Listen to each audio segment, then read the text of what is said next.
হঠাৎ করে বাড়িতে কোনো নতুন সমস্যা এসে দেখা দিয়েছে, মানে কোথায় কোনো প্রান্তেই এই সমস্যার কোনো ভ্রূক্ষেপ আগের থেকে জানা যায়নি, তাহলে কি করবেন, কিভাবে এই সমস্যা থেকে মুক্তি পাবেন?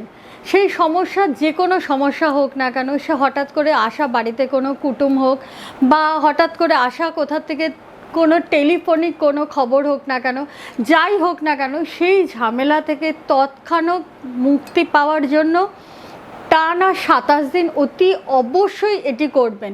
দেখবেন সেই সমস্যা হঠাৎ করে যেমন ঝড়ের গতিতে এসেছিল তেমনি ঝড়ের গতিতে বেড়ে গেছে। কি করতে হবে?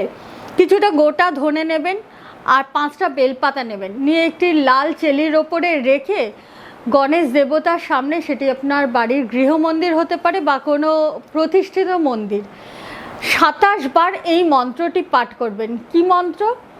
ওম গণ গণপতায় নমঃ। ২৭ বার এই মন্ত্রটি পাঠ করে যে কোনো বুধবার থেকে শুরু করবেন, ২৭ দিন করবেন, দেখবেন সমস্ত সমস্যা থেকে মুক্তি পেয়েছে।